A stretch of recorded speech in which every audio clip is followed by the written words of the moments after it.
Okay, I was going to show how to do kombucha, how I do kombucha. I use these organic black teas. I use 7 of these per batch, and I bring the water to a boil, then I turn off the stove and add 7 tea bags and let them sit. And then squeeze those out and add in about half a cup of sugar in there. I use an organic cane sugar, from Aldi, and I don't have the packaging because I keep it in a mason jar with a lid, hidden in the very back of the cabinet, because this is the only thing we use sugar for in my house. So, well, that and to feed hummingbirds. That's it. And we use the cheapy sugar from a bag for the hummingbirds. So here is my kombucha. This has been sitting for about a month now, and here's his SCOBY is large, and the mother is this, and these on the top are baby SCOBYs, and this is the mother SCOBY down below. The darker colored, the lighter color is the baby. So I'm going to separate them. I use these handy dandy tongs to get in there, so I'm not using my fingers. And I pull him out, I place him on a clean plate, and then I divide him. Most of the juice goes back into a jar for the second ferment. You retain part of about a half cup to a cup of the liquid with this. If you see, you can see some of the mother pieces and stuff in the bottom here. I leave, when I strain this off, after she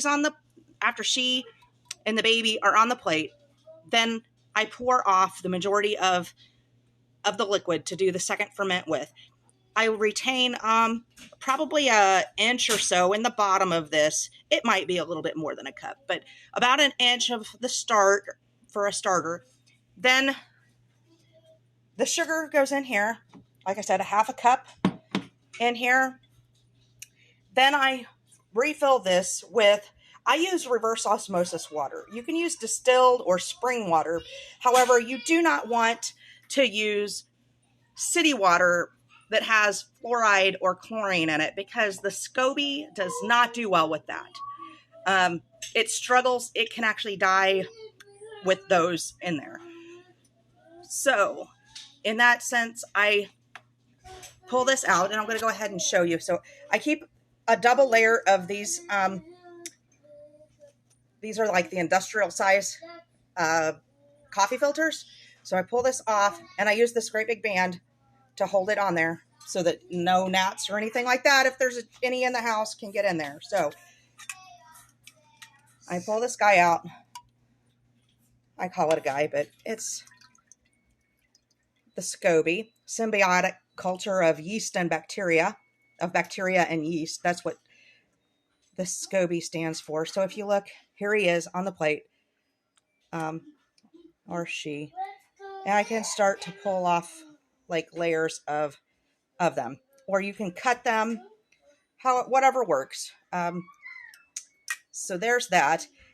Then I'm going to pour this into another jar and leave about an inch at the bottom. When you get a SCOBY, you want to use all of the juice that it is shipped in. Pour the entire packet of juice and SCOBY into a clean jar with your tea. You will make a batch of this tea with the sugar in it.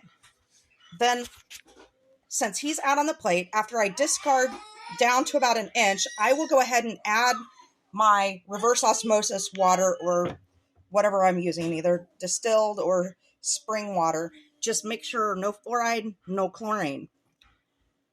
I will fill that up to here so that if my tea is not cooled completely, the extra room temperature water will adjust that.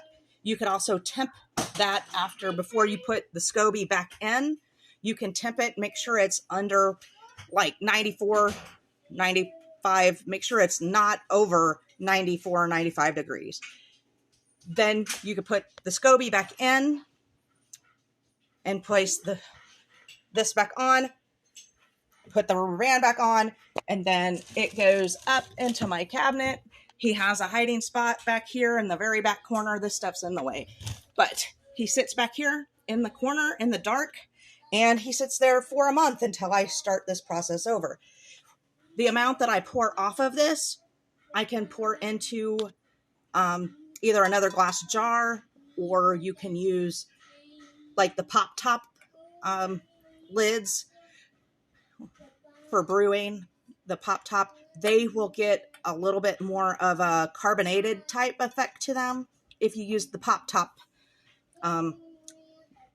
bottles. So you can flavor this once you put it in your other jar. You can flavor it with any type of fruit. You can add a little, like a teaspoon of more of sugar or honey or anything at that point. But with the first jar of your start with your SCOBY, you only want to use tea and sugar. No fruit or anything goes into your original jar.